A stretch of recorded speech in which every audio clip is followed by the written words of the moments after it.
L'Inde a vraiment pris les choses en main en ce qui concerne la lutte contre le terrorisme. Beau travail, les Indiens. Vous tous par milliards, parce que nous allons avoir besoin de vous dans la lutte pour ramener nos sociétés du bord du gouffre d'une prise de contrôle par la loi de la charia. Cependant, il semble que certaines personnes au Royaume-Uni pensent que ce genre de vidéo est légitime. Et quand je parle de ce genre de vidéo, je veux dire une fausse exécution par l'État islamique du dirigeant de l'Inde. J'aimerais pouvoir dire que je plaisante. Non, il n'y a aucune exagération là-dedans. Une vidéo littéralement révoltante, et cela survient juste après que leur premier ministre Narendra Modi ait dit ceci. Mes amis, aujourd'hui, depuis la terre du billard, je dis au monde entier,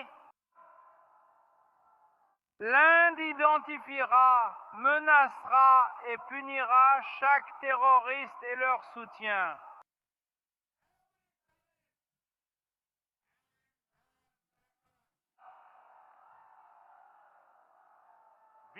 Il dit ici que l'Inde identifiera, traquera et punira chaque terroriste, leur donneur d'ordre et leur soutien. Qui ne souhaiterait pas un monde où les dirigeants diraient éliminons le terrorisme? Qui refuserait cela? Certaines personnes en Angleterre ne le veulent pas. On en parlera dans un instant. Jusqu'aux confins de la terre. L'esprit de l'Inde ne sera jamais brisé par le terrorisme. Le terrorisme ne restera pas impuni. Le terrorisme ne restera pas impuni et nous le poursuivrons jusqu'aux confins de la terre. Oui, maudit, brillant, nous sommes tous d'accord. Toutes les personnes sensées sont de ton avis. Mettons fin au terrorisme. Pour ceux d'entre vous qui ne se souviennent plus de ce que signifie réellement le terrorisme, cherchons sur Google. Terrorisme, signification, qu'est-ce que ça veut dire? Le terrorisme est le recours calculé à la violence ou à la menace de violence contre des civils ou des non-combattants pour susciter la peur et atteindre des objectifs politiques, idéologiques ou religieux. Donc, c'est l'utilisation calculée de la violence pour atteindre vos propres objectifs politiques, idéologiques ou religieux. Je vous demande, ô merveilleux spectateurs, à quel point êtes-vous à l'aise avec la violence religieuse, avec n'importe quelle forme de violence? Et êtes-vous d'accord pour dire que la violence, potentiellement, juste potentiellement, ne devrait pas être quelque chose que nous tolérons? Eh bien, si vous êtes d'assez d'accord avec cela, alors tout ce que Maudit dit n'est pas controversé. Le terrorisme doit être arrêté. Tous les efforts seront faits pour garantir que justice soit rendue. L'ANDA s'engage fermement dans cette résolution. Tous ceux qui croient en l'humanité sont avec nous. Je remercie les peuples de différents pays et leurs dirigeants qui se sont tenus à nos côtés en ces temps. Tous ceux qui croient en l'humanité sont avec nous. On pourrait penser que cela a du sens. Ouais, littéralement tout le monde qui croit en l'humanité, sauf ce type.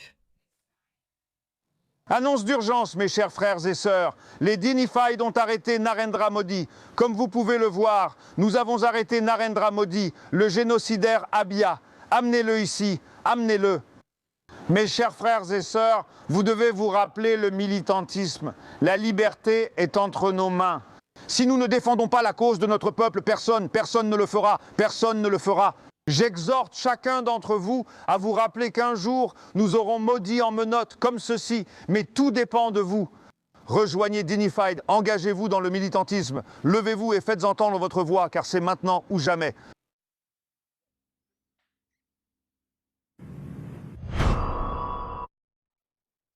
Des volontaires? Qui veut rejoindre Dignified? D'ailleurs, qui est-ce? L'extrémiste islamiste Shakil Afzar orchestre une exécution façon État islamique avec un acteur masqué en maudit. Ces extrémistes deviennent incontrôlables. Jusqu'à quand le peuple britannique tolérera-t-il cela? Narendra Maramodi doit convoquer le Royaume-Uni en Inde et protester. D'ailleurs, me voici ce type. Il a 16 000 abonnés. Littéralement, personne ne s'intéresse à lui. Et pourtant, c'est exactement ce genre de comportement qui est en train de se banaliser.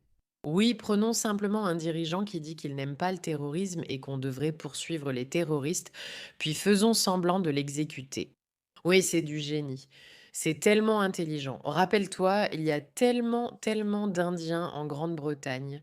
C'est tellement incroyablement offensant pour tant de gens. Mais au-delà du fait que c'est offensant, c'est aussi frustrant et énervant que ces personnes, hein, et tu sais exactement de qui je parle quand je dis ces personnes, soient là à diffuser ce genre de contenu en ligne en le banalisant complètement. En disant d'ailleurs ironiquement qu'il faut s'en prendre à Modi pour avoir permis le génocide, alors que tout ce que Modi a affirmé, c'est que nous devrions nous occuper du terrorisme. Il a affirmé beaucoup de choses, pas tout ni n'importe quoi, mais il a dit que nous devrions nous occuper du terrorisme. Est-ce que c'était une sorte d'avertissement par erreur? Est-ce que c'était un petit lapsus révélateur de la part de cet homme que la chose contre laquelle Modi s'attaque est justement celle en laquelle il croit? Ça ne ferait pas bonne impression devant un tribunal, n'est-ce pas? Vous avez dit que nous devrions attaquer Modi car il permet un génocide et promeut un discours antiterroriste. Qu'est-ce qui, dans votre religion, est aligné avec une rhétorique terroriste, monsieur? Enfin bref, ça m'agace, mais je m'agace toujours. Alors, quoi de neuf dans le quartier? Merci de votre attention à ce sujet.